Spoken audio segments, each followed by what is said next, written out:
ఎన్నికల ముందు ప్రజలకు ఇచ్చిన హామీ మేరకు ప్రజాపాలన అందించే దిశగా నేటి నుండి రామగుండం మున్సిపల్ కార్పొరేషన్ పరిధిలో డివిజన్ బాట కార్యక్రమానికి శ్రీకారం చుట్టడం జరిగిందని రామగుండం ఎమ్మెల్యే మఖాన్ సింగ్ రాజ్ ఠాకూర్ అన్నారు. ఈ మేరకు పెద్దపల్లి జిల్లా రామగుండం మున్సిపల్ కార్పొరేషన్ పరిధిలోని 38వ డివిజన్ లో ఇంటింటికి తిరుగుతూ ప్రజా సమస్యలను అడిగి తెలుసుకున్నారు. ఎమ్మెల్యే వెంట నగర mayor Anil Kumar, municipal commissioner Srikanth, Ramagundam tahsildar Kumar Swamy, సంబంధిత అధికారులున్నారు. డివిజన్ ప్రజలు ఎమ్మెల్యే దృష్టికి తీసుకువచ్చిన సమస్యలను త్వరితగతిన పరిష్కరించాలని వివిధ శాఖల అధికారులకు ఎమ్మెల్యే సూచించారు. ఈ సందర్భంగా మీడియాతో మాట్లాడుతూ రామగుండంకు పూర్వ వైభవం తీసుకువచ్చేందుకు 100 కోట్ల ప్రత్యేక నిధులతో అభివృద్ది కార్యక్రమాలు చేపట్టడం జరిగింది అన్నారు. రామగుండం నగరాన్ని సుందరంగా తీర్చిదిద్దేందుకు అధికారులతో పాటు డివిజన్ ప్రజలు సహకరించాలని కోరారు. డివిజన్లలో అంతర్గత రోడ్లతో పాటు డ్రైనేజీ, మరుగుదొడ్లు, మంచినీటి వ్యవస్థను మెరుగుపరచాలన్నారు. అలాగే ఇల్లు లేని నిరుపేదలను గుర్తించి ఇందిరమ్మ ఇండ్లను అందించడం జరుగుతుందని ఎమ్మెల్యే తెలిపారు. మా నాయకులు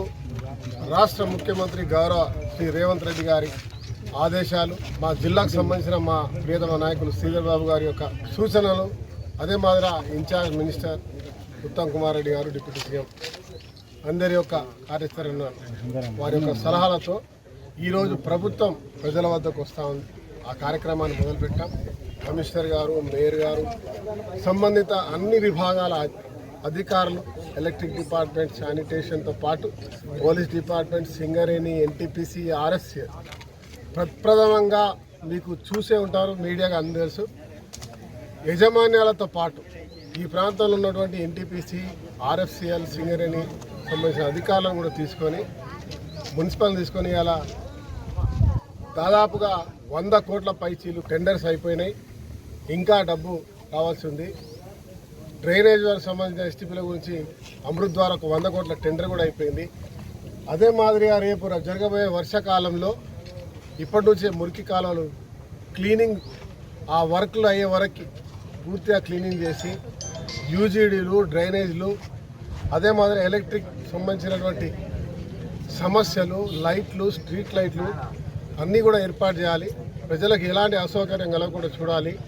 అదే మాదిరి వాడ తిరుగుతూ చాలా బీద పరిస్థితులు ఉండి పూర్తిగా ఇల్లు లేనటువంటి ఎవరైతే ఉన్నారో వారికి ఇందిరమ్మ ఇల్లు ఇచ్చే స్వయంగా మేమే పరిశీలిస్తూ దళారుల వ్యవస్థ లేకుండా, దోపిడీ లేకుండా అధికారుల సమక్షంలో ఆ ప్రాంతానికి వెళ్ళి ఈరోజు గుర్తించి పూర్తిగా నిరాశ్రయులైన వారికి సొంతగా భూమి ఉంటే కనుక వారికి అక్కడ 5 లక్షల రూపాయలతో ఇందిరమ్మ ఇల్లు ఇచ్చే కార్యక్రమం, భూమి లేకపోతే వారికి ముందుగా భూమి ఇచ్చే ఏర్పాటు చేస్తూ ముందు పోయేటట్టు కార్యక్రమం చేస్తూ ఉన్నాం.